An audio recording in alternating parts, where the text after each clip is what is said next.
Hello and welcome to a very special one-on-one here on A Different View. I'm joined by Michael Rice, Media and Communications Manager for Cafe. How you doing, Michael? You okay?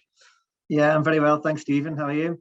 Yeah, I'm good. Really excited about the week coming up. But before we get into that, can you just describe for anybody watching what Cafe is? Because I'm sure a lot of people might not actually be aware of Cafe, which is shocking to say.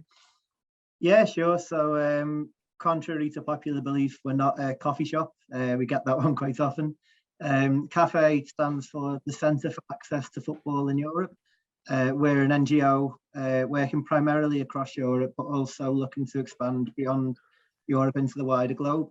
Looking to utilise the power of live sports, and in particular football as the world's most popular sport, to really help to improve access and inclusion for disabled people.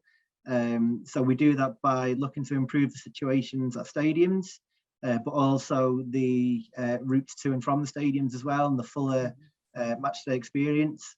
And it's our hope that using the power of sport and of football, that we can bring about wider change within society then, and empower more and more disabled people to get what they rightfully deserve, their place within society. Yeah, yeah, absolutely. During your time at Cafe, what has changed in terms of access to stadiums? What changes have you seen?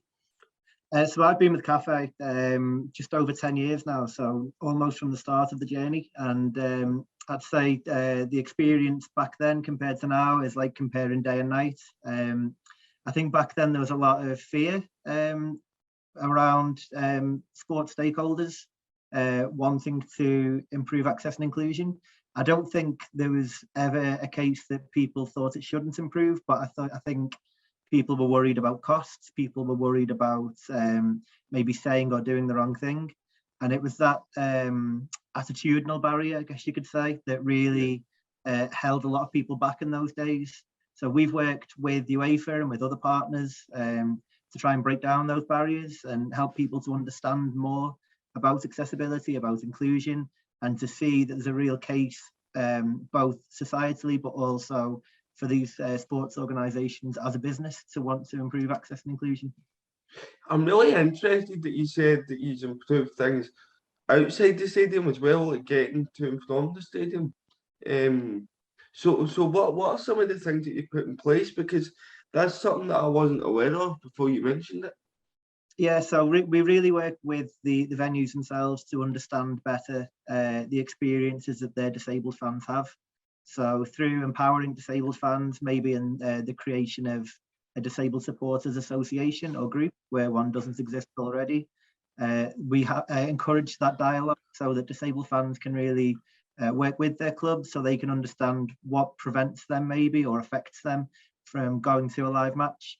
And if that is something like, for example, accessible parking or accessible pickup or drop-offs, or even just information about accessible public transport, it's really important that the club embraces that and helps to put that information in place, maybe uses their place as an asset within the society as well, to hope to bring about further change there. Yeah, one of the bugbears of mine when we go to stadiums is when we go to stadiums that don't have elevated views, because I find that when you're on ground level, you don't get as good an experience of the game. It's as if you're looking at feet a lot of the time, and then you get stewards and photographers and substitutes running in front of you, and it just all becomes a wee bit of a mess. So what more do you think can be done for supporters inside stadium? Well, I think you're absolutely right with what you say about sightlines. I know in the early years with Cafe, a lot of our work was into reaching and exceeding minimum numbers of accessible seating. In later years, and in particularly from 2016 onwards, there's been a real focus on ensuring quality as well as quantity. So when we work with UEFA before their finals and tournaments, that's something that really comes into that discussion as well.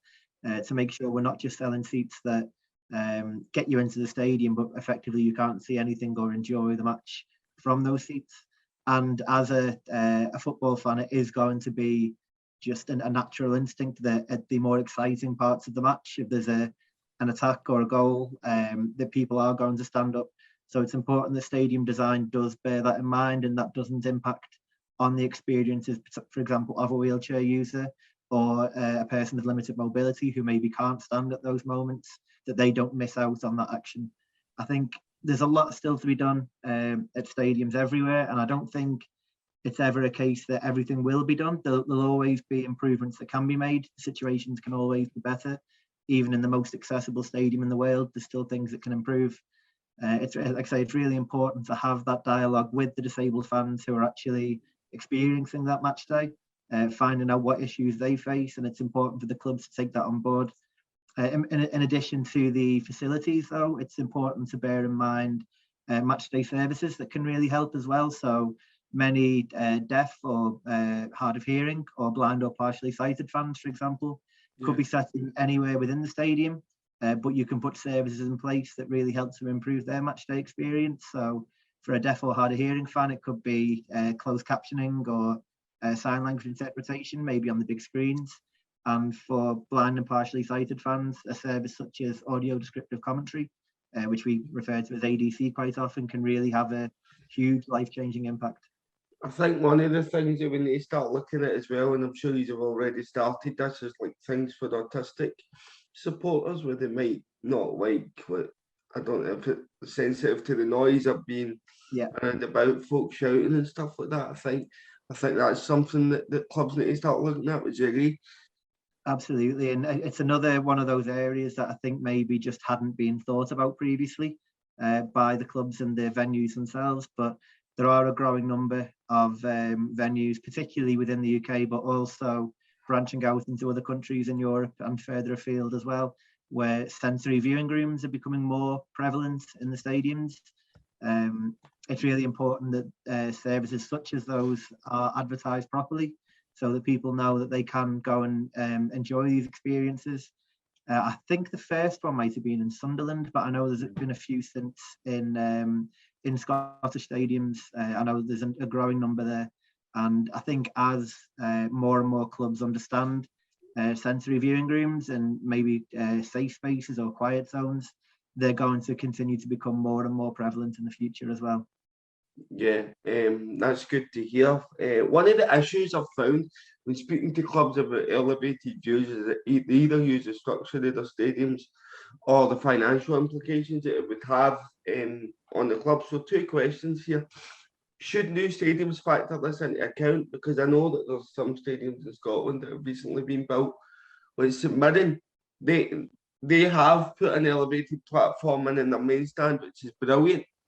But there's nothing in their way in, and I'm just wondering this should have been factored in before it was built. Now, the one that they've got in the main stand had to be funded by their own supporters organisation and put in. I just think, do you not think clubs should be factoring this in when they're building new stadiums? And 2, should governing bodies and governments not be looking to help clubs financially? Because there's legislation in place in nightclubs and pubs, Michael, so why is it any different for football stadiums? That's my question. Yeah, you've raised a couple of really important points there. I think when a stadium is being built altogether for the first time, or even if it's a part of it's being renovated, I think that's really the ideal opportunity to factor in accessible facilities at that point. Before it's being built, it's not going to cost anything extra to have those included within the design. And I know we've worked with a number of architects in the UK, but also in Europe as well, who have really taken that on board and are keen to make sure accessible facilities are readily available within the designs at the earliest possible stage. One point you alluded to there around away fans is a point that comes up very often. And I know it can be such an uncomfortable experience as an away fan, having to sit with the opposition fans.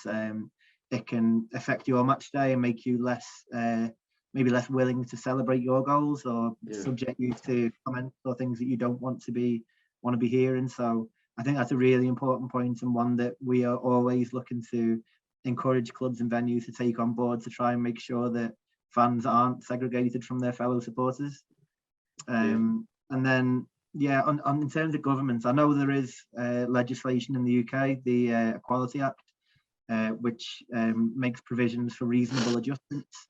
The problem is it's such a subjective term that reasonable to me might be different to anyone else.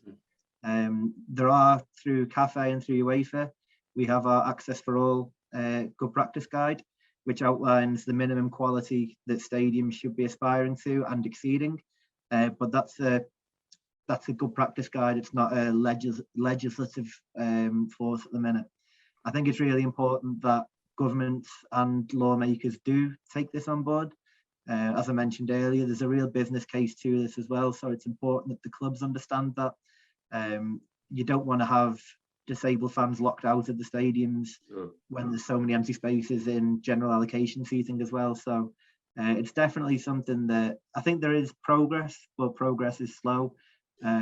We'd hope that as years go by, that'll definitely become more and more of a pressing matter at governmental level, particularly as more and more people become disabled and live longer lives as time goes by.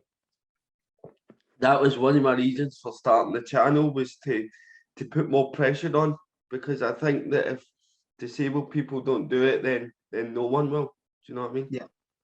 Yeah, definitely. It's really important that disabled people have the chance to have that voice, and the disabled people aren't forgotten about when it comes to these major decisions. Access and inclusion needs to feature in every key decision that's being made.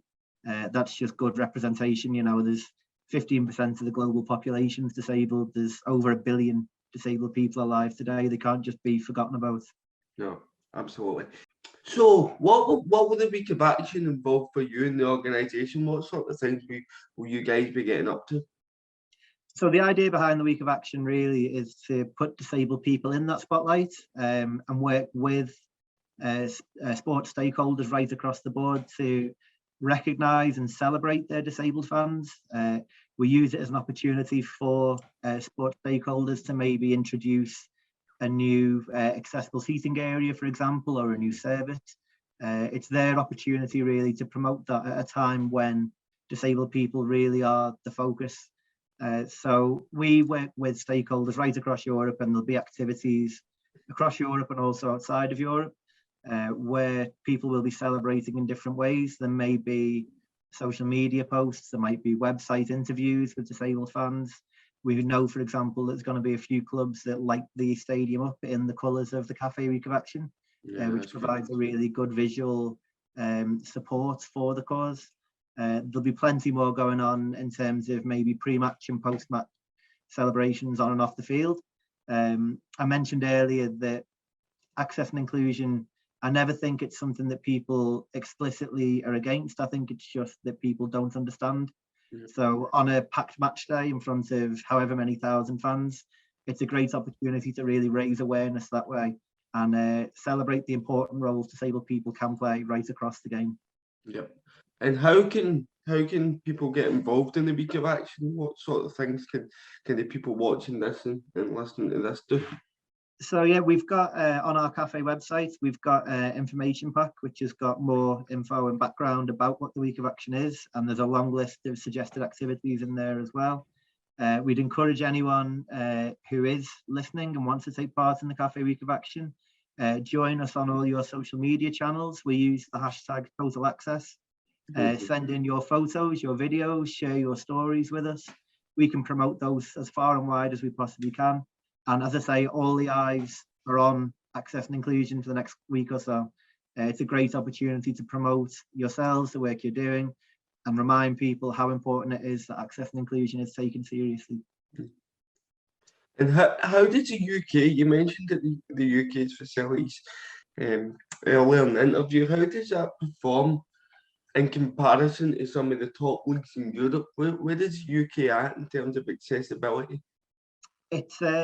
It's quite a difficult one to answer really, because it can change so wildly from one stadium to another. There are some amazing examples in the UK of stadiums that have really embraced access and inclusion, where they've listened to the disabled fans and worked closely with them and have now become a real beacon of good practice. At the same time, there's some stadiums and some venues that are still a bit further back on that journey. I've got a bit further to go. We want to work with them and encourage them to take that on board. Likewise, into Europe, again, we've got some really good examples, and not always in the countries or cities you might think of. So I wouldn't want to name or shame any particular stadiums, but I know some of the clubs that you initially think of as being the biggest around maybe have a bit more work to do, whereas some of the smaller, less traditionally famous clubs really have taken it on board and have run with that. I think peer pressure becomes quite a big thing in that regard.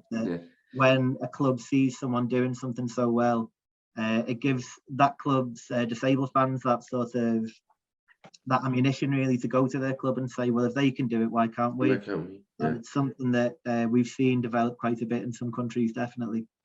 Well, you leave it to me to name and shame the clubs. That's the whole purpose of my channel, is to go about and rate people's facilities. So I will have no problem naming and shaming clubs if I don't think they're good enough. So you leave that to me.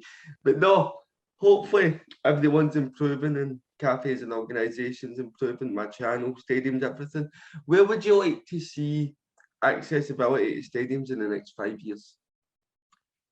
Like I say, I think it's a long journey we're on, and I don't think it's a journey that's really got an end point where access and inclusion is completed, ticked off. I think there'll always be work to do. For me, I think it's really important that disabled fans' voices are heard at every club. So we like to work with disabled fans to set up those disabled supporters associations, and they're definitely becoming more and more prevalent in Scotland as well. More and more clubs do have those now.